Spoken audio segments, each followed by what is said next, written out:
Dihina tuh jokor-jokor itu tuh, jokor-jokor monster itu tuh, yang lapornya Abraham Samad jangan-jangan, gitu loh. Dan bahkan hak perdata saya pun dicopot saat itu jadi komisaris utama. Lantas lucunya hari ini ada yang kena tindak pidana yang sudah putusan belum dihukum-hukum. Oh, siapa itu? Teman saya juga. Namanya? Sylvester. Oke, baik. Prof, sebelum saya bahas soal Sylvester, begini Prof, ada yang merasa ini memang dikriminalisasi, tapi ada yang merasa bahwa ini wajar saja, yang namanya penegakan hukum begitu, ada yang menganggap wajar gitu lah. Ya, pertama saya ingin mengutip pidato Presiden Prabowo tadi di halaman 7 alinea pertama. Jangan habiskan energi kita untuk mencari siapa yang salah, tapi bagaimana kita mencari solusi atas masalah yang terjadi. Kaitan dengan itu bahwa persoalan kriminalisasi itu bukan kan persoalan sudut pandang.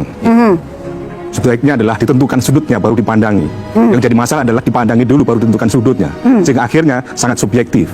Dalam konteks kriminalisasi secara teoritis kan sebetulnya sebuah transformasi.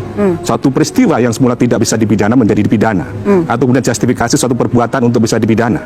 Tetapi secara populer adalah ketika ada satu praktek penegakan hukum, bagaimana seseorang yang sebetulnya tidak melakukan tindakan kriminal, tetapi pada akhirnya kemudian diproses hukum. Maka dalam konteks ini, apa yang dilakukan oleh penyidik ya, yang kemudian menetapkan perkara ini naik sidik, yang kemudian dalam rangka mencari alat bukti untuk membuat terang-benderang perkara dan menentukan siapa tersangkanya. Maka dalam perspektif bahwa kemudian pemenuhan unsur untuk kemudian menetapkan tersangka, maka tidak cukup kuat alat bukti yang kemudian bisa dianggap sebagai sebuah kriminalisasi.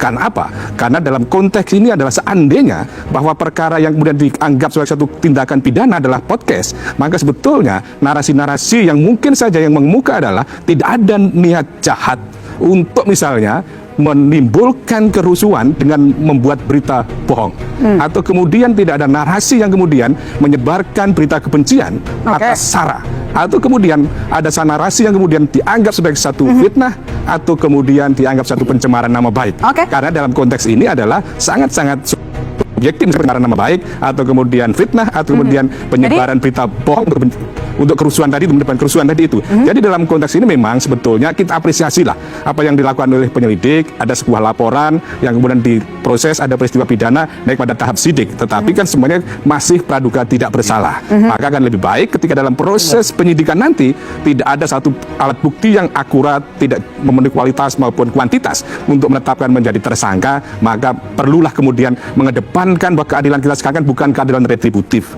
keadilan restoratif, keadilan korektif, dan keadilan rehabilitatif. Artinya bahwa pencarian orang untuk dipidana bukan satu-satunya. Artinya tidak harus berakhir sebagai tersangka? Tidak harus, karena prosesnya adalah masih tahap penyidikan, masih mencari alat bukti, membuat terang-benderang perkara, baru menentukan siapa tersangkanya. Tapi Prof sendiri melihat ada yang salah tidak dari podcast Bang Abraham Samad? Singkat aja, Prof.